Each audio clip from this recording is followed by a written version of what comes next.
Eu perdi uma filha com 13 anos, cortaram um pedaço de mim que jamais vai ser eu compor. Uma garota que tinha um sonho. Em 2017, o sonho e os planos da Maria Eduarda foram interrompidos por 4 tiros dentro de uma escola em Acari, na zona norte do Rio de Janeiro. Mas a rotina de tiroteios nas áreas de conflito entre bandidos e policiais prossegue 5 anos depois da tragédia com a menina de 13 anos, na mesma comunidade e em outras também marcadas pela violência. E quem paga o preço não são apenas os familiares e amigos de estudantes que morrem ou ficam feridos nesses confrontos.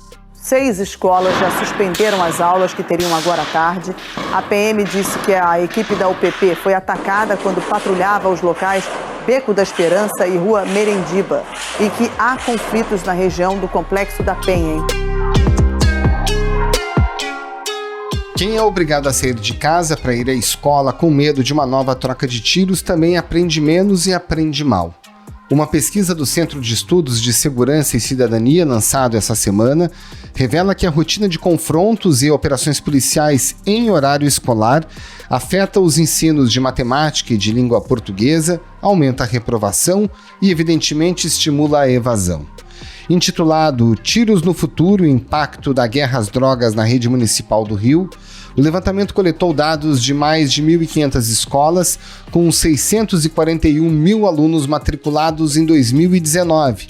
Naquele ano, 74% das unidades vivenciaram ao menos um tiroteio, o que é insustentável, na avaliação da coordenadora da pesquisa, a socióloga Julita Lengruber.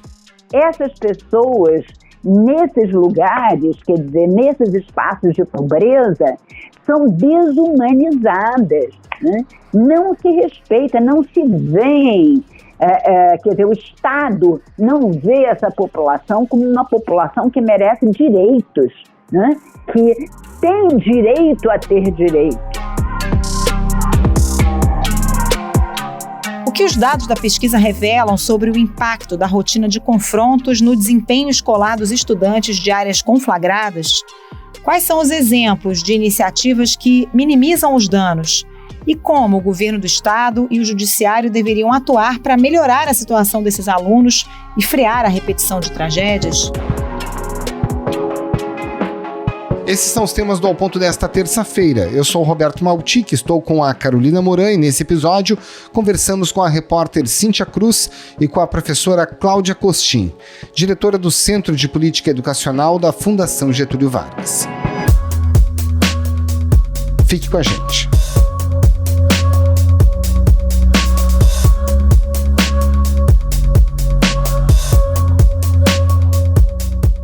Cíntia Cruz, qual foi a fórmula encontrada pelo Centro de Estudos de Segurança e Cidadania para aferir o impacto, dos constantes tiroteios entre a polícia e os bandidos na qualidade do aprendizado desses alunos que frequentam as escolas justamente nessas áreas mais violentas? Então, o estudo utilizou dados da Secretaria Municipal de Educação do Rio de Janeiro, com base em relatos de diretores dessas unidades. Foram 1.577 unidades de ensino da rede, com mais de 640 mil alunos matriculados em 2019. Além desse convênio com a Secretaria, o estudo também utilizou dados da plataforma Fogo Cruzado e dados da Prova Brasil, que avalia o rendimento dos alunos em todo o país. E aí eles cruzaram esses dados, e aí chegaram a essa conclusão, que eu acho que é o dado mais impactante, que 74% das escolas do município do Rio vivenciaram pelo menos um tiroteio no entorno nesse ano de 2019. E aí, Cíntia, pelo que eu vi dos dados da pesquisa, as escolas que são mais expostas à violência registraram, em média, no seu entorno, 10 operações policiais em 2019. É bastante coisa. Qual o impacto desse cenário, dessa realidade, sobre o desempenho dos alunos? A nota dos alunos dessas unidades é menor? Como o estudo ele tem esses dados da Prova Brasil, eles chegaram à conclusão, eles avaliaram e encontraram esse dado de que os estudantes do 5º ano, que foi o ano analisado, dessas instituições com entorno violento, que registraram 6 ou mais ocorrências de operações policiais, eles têm uma redução de 7,2 no desempenho de língua portuguesa e 9,2 em matemática. A exposição à violência resulta numa perda de 64% do aprendizado esperado em língua portuguesa, né? Quer dizer, é mais do que a metade. E em matemática, a perda é total. É a perda de todo o aprendizado que o aluno deveria adquirir nessa etapa de ensino, 5º ano do fundamental. Agora, isso diz respeito aos alunos que continuam na escola apesar dos tiroteios, né? O estudo também demonstra que o risco de evasão desse estudante aumenta muito quando ele mora nessas áreas. Inclusive, os relatos apontam nesse sentido, né? Dos pais. É isso, Roberto. Então, quando o estudo coloca as médias de reprovação e abandono das unidades de ensino em comparação, ele conclui que quando esses alunos são expostos frequentemente a tiroteios com presença de agentes de segurança, isso pode gerar um aumento de 2,09% na taxa de reprovação e de 46,4% na probabilidade de ao menos um desses alunos ter abandonado a escola. São dados referentes a 2020. Então, no ano passado, 75% dos mortos em confrontos com a polícia eram negros. A estatística apontou ainda que a polícia ignorou a idade de metade desses mortos. Ô, Cíntia, tem um recorte racial aí também nesse estudo? Os estudantes negros acabam sendo os mais prejudicados? Sim. Quanto mais expostas à violência, quanto mais essas escolas são expostas à violência, mais negro é o perfil dos alunos. Como esse estudo ele fala, né, fez esse recorte dos alunos do 5º ano, em 2019, esse 5º ano da rede municipal do Rio é composto por 65,2% de educandos negros. 5 escolas do primeiro ciclo do ensino fundamental, só essas 5 escolas elas concentram 20 ou mais operações policiais no entorno delas. Quanto mais elas são expostas à violência, mais negro é o perfil dos alunos. E como esse estudo ele pega o 5º ano do fundamental do município do Rio, 2019, esses alunos eles eram 65,2% de educandos negros do 5º ano do fundamental do Rio. Cíntia, você conversou com os pais dos estudantes que vivem nessas regiões, né, que vivem essa realidade. O que chama mais atenção nesse relato? Bem, a gente abre a matéria falando com o irmão da Maria Eduarda, né, que foi uma adolescente que morreu aos 13 anos dentro da unidade de ensino. Ela já estava dentro de um lugar que os pais consideram que é um local seguro. Ela foi alvejada ali dentro da unidade. E o que marcou é que nada mudou, né? A Eduarda completaria 18 anos esse ano. O crime já tem 5 anos. E o irmão dela fala que a realidade é exatamente a mesma. Ele não mora mais em Acari, ele mora no Borel. Na verdade, ele saiu já de lá, já tinha saído lá antes da morte da Maria Eduarda, em função da violência, né? Ele até faz uma comparação falando que o Borel, embora seja uma favela e o modus operandi seja mais ou menos o mesmo, mas é uma favela que é na Tijuca, né? Então, segundo ele, a polícia tem um pouco mais de pudor, de receio nessas operações em relação às pessoas da comunidade. Mas a filha dele estuda na mesma escola que a Maria Eduarda estudou. Ou seja, a sobrinha da Maria Eduarda estuda na mesma escola e que as operações acontecem ainda, mesmo em horário escolar. Eu acho que o mais impactante foi a mãe do Morro da Serrinha, que fica em Madureira, zona norte aqui do Rio, e ela disse que o filho dela, de 3 anos, na creche municipal, ele já sabe distinguir quando tem um barulho de tiro e quando tem barulho de fogos. Moradores estão se queixando de muito tiroteio. Tem acontecido tiroteios recentemente aqui na Serrinha, nas últimas semanas, né? Tanto aqui na Serrinha, como também perto daqui na Praça Seca. Quando começa a operação, ela decide não levar. Às vezes não dá tempo de você estar no caminho, né? Ou você não sabe se é para ir ou não é, e ela acha melhor não levar. E às vezes as professoras, enfim, mandam material pelo WhatsApp, meio que nesse formato que a gente fez muito na pandemia, né? Das aulas online, remota, mas assim, é uma coisa que fora da pandemia. Isso já acontecia porque pela segurança mesmo. E um outro relato interessante foi de um professor de uma escola municipal em Costa Barros, também zona norte do Rio, comunidade, e ele disse que Os alunos, você desestrutura, quando tem uma operação comunidade, você desestrutura o trabalho do professor, o aluno não consegue se concentrar, o aluno está dentro da escola, mas está preocupado com a mãe que está trabalhando, com o irmão que ele tem que buscar em outra escola. Então, como que isso abala todo o sistema? E aí isso repercute nas notas, né, na aprendizagem, né, exatamente como o estudo está mostrando. Ô, Cíntia, esse estudo fez uma conta em reais para determinar o prejuízo que esse estudante vai ter no futuro na vida profissional. Qual foi o resultado dessa conta e como é que isso foi medido? Essa conta é muito interessante. Eles pegaram algumas variáveis, né, e compararam, né, estudantes de unidades expostas a um episódio de disparo de arma de fogo, né, sempre com presença de agentes de segurança. É importante lembrar que o estudo tem essa marca. E mostraram que esses alunos mais expostos a esse tipo de violência, eles aprendem menos, eles têm um número menor, né, de anos de escolaridade, ou aprendem menos, ou os dois juntos. E isso causa um impacto na vida econômica dele no futuro. Né? Ele vai perder quase R$25 mil na vida produtiva dele, até os 65 anos de idade, em algum momento da vida produtiva. Em 2019, era um valor equivalente a você comprar 48 cestas básicas, né, ou 377 botijões de gás, ou ainda 13 anos de passagens de ônibus, considerando a ida e a volta. Cíntia Cruz, muito obrigada pela participação, bom trabalho para você. Valeu, Cíntia, uma ótima semana. Ok, gente, muito obrigada aí, para vocês também.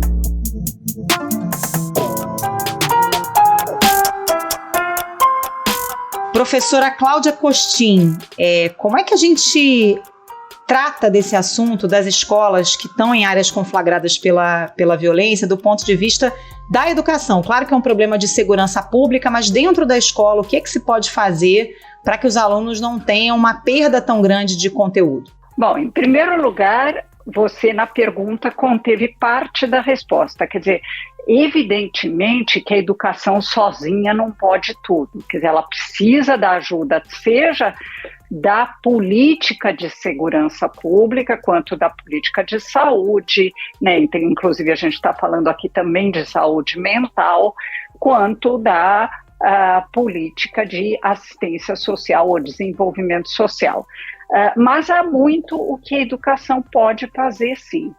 E para mim, o mais importante é olhar para ações afirmativas. Quer dizer, ações afirmativas normalmente são associadas a cotas. Aqui eu não estou usando no sentido de cotas, mas no de dar mais a quem tem menos. Escolas que ficam em ambientes vulneráveis ou ambientes conflagrados demandam os melhores professores, os melhores diretores, porque são as crianças que mais vão precisar do efeito escola. E o que mais apoia a aprendizagem de crianças que não têm na família ou no seu entorno condições grandes de aprender são professores, bons diretores. Então, a primeira coisa que eu diria era pagar mais e tentar atrair os melhores professores para essas escolas. E a outra coisa que eu diria é uma questão quase que de atitudes e valores.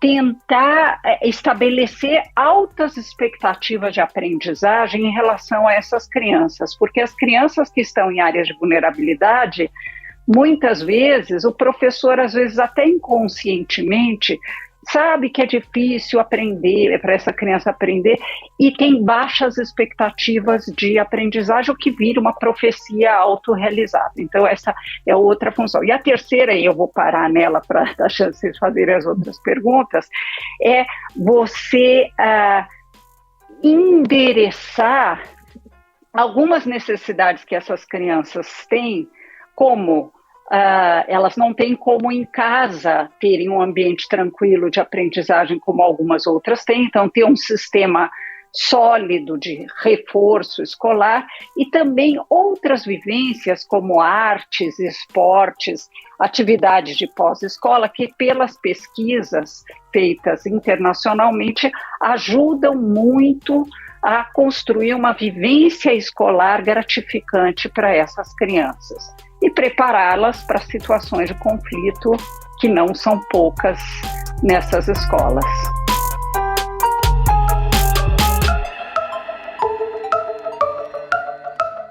A gente poderia ter uma solução simplista, que seria retirar as escolas dos locais de maior violência. Isso teria algum impacto positivo para as crianças ou poderia, inclusive, dificultar o acesso delas ao próprio ensino? Olha, já se pensou nessa hipótese, inclusive, de colocar creches e escolas fora de comunidades sob controle de tráfico ou milícias. Mas, infelizmente, o que isso faz é dificultar o acesso dessas crianças ao seu direito de permanecer na escola e de aprender.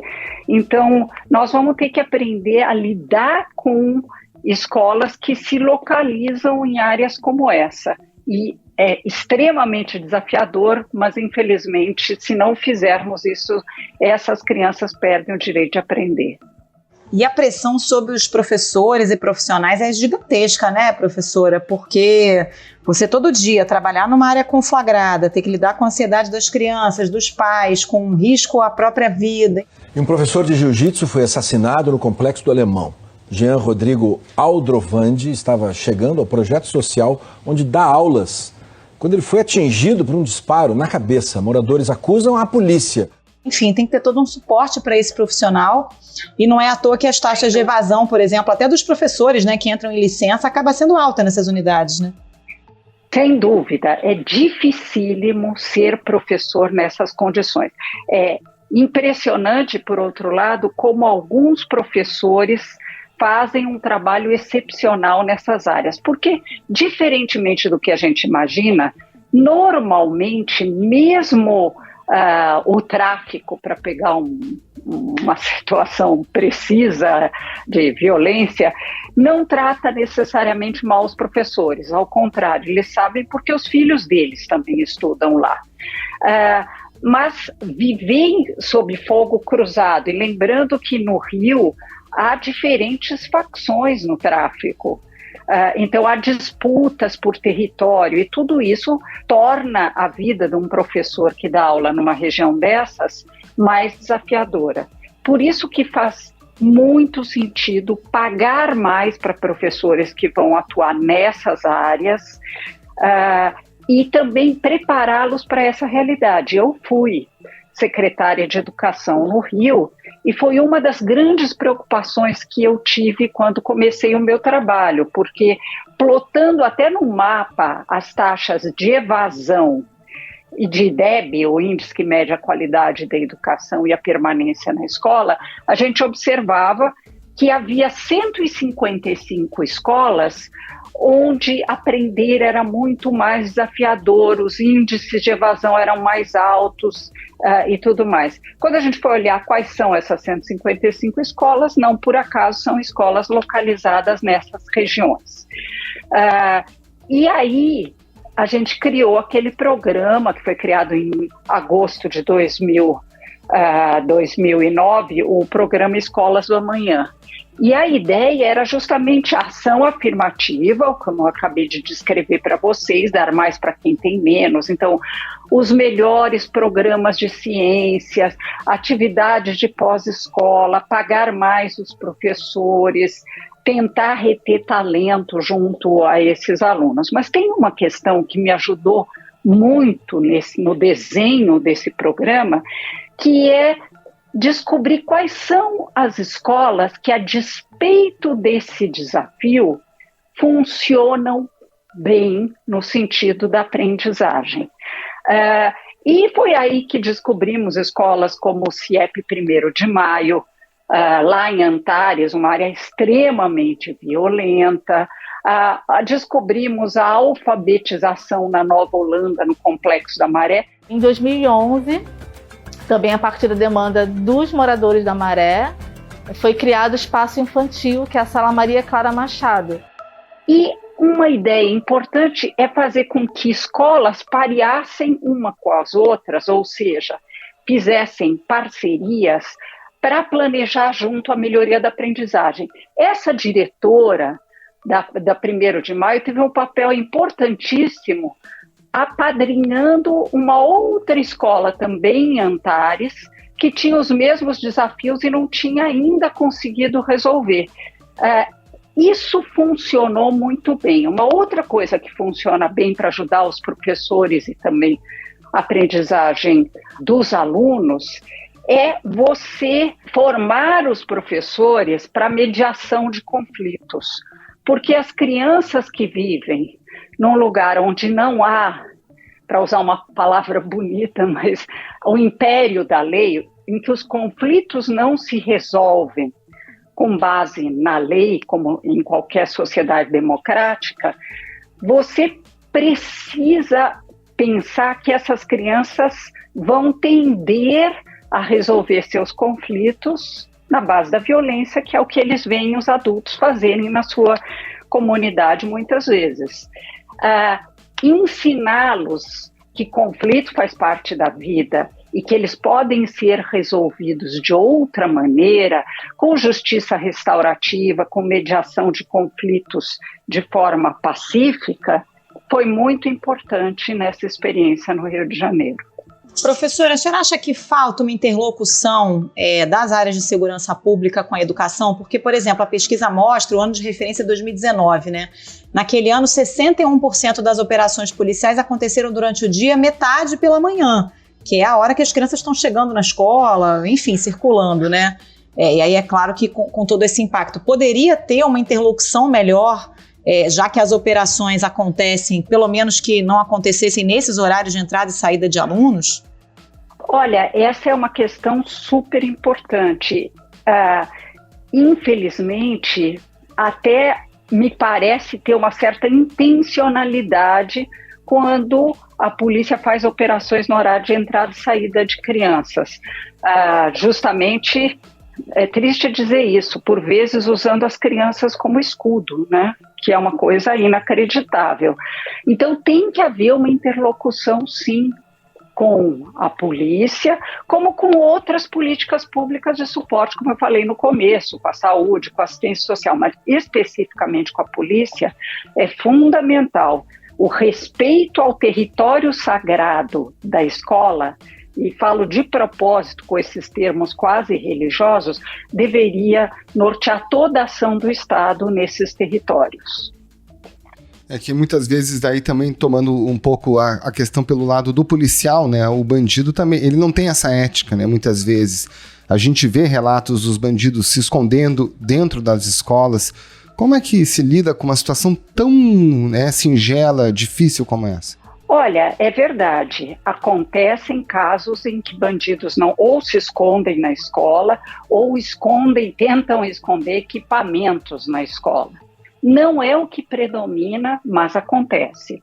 E é importante que secretarias que lidam com isso, como a Secretaria de Assistência Social, junto com a polícia, pudessem pensar em saídas para essa questão. O que não pode é culpabilizar uma diretora de escola se há uma pressão para que ela mantenha a escola aberta, no mau sentido, para esse tipo de coisa. Ou até outra situação que acontece muito em escolas, em comunidades, é no fim de semana o baile funk dentro da escola. Na Rocinha havia uma escola que o tempo todo era usada pelo tráfico para fazer a festa, onde era também a venda, onde ocorria a venda de tráfico para a classe média que subia o morro para comprar drogas, né? É dificílimo lidar com essa questão, mas é necessário. O Supremo Tribunal Federal começou a julgar recursos da ação que impôs restrições a operações policiais durante a pandemia. O relator do caso, o ministro Edson Fachin, reafirmou o voto em que determina novas medidas de restrição. Professora, o Supremo Tribunal Federal decidiu, na semana passada, determinar ao Estado do Rio uma série de medidas para reduzir a letalidade das ações policiais. Eu estava lendo as medidas que foram aprovadas pelo Supremo, né? A elaboração basicamente de um plano de ação em 90 dias. Só que nenhuma das medidas menciona a palavra escola, ensino, estudantes, aluno. Isso já dá para dizer que é uma falha desse plano de ação? Acho que assim, tem que se olhar para a questão das escolas, porque mesmo quando a saúde não permanece numa comunidade, né, os centros de saúde, na Rocinha ficou aberto o tempo todo, mas, por exemplo, na Maré, alguns centros de saúde tiveram que ser fechados em momentos de conflito. Mesmo nessas circunstâncias, a escola tem que funcionar, senão não se garante o direito de aprender das crianças. Então, concordo com você, é importante que se olhe a situação das escolas, porque a criança tem o direito constitucional de se manter aprendendo.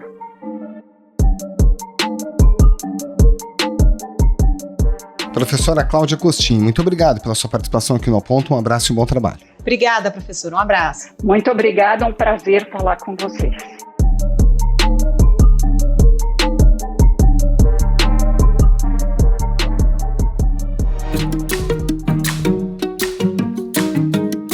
Esse foi o Ponto de hoje, o podcast diário da redação do Globo. Nessa conversa a gente conta com a participação de toda a equipe do jornal, as mesmas pessoas que levam até você informação e análise de qualidade todos os dias. Quer saber mais? Assine o Globo. Acesse assineoglobo.com.br e confira todas as notícias e reportagens especiais. A produção foi do Pedro Araújo e a edição é do João Guilherme Lacerda. Tchau. Até mais.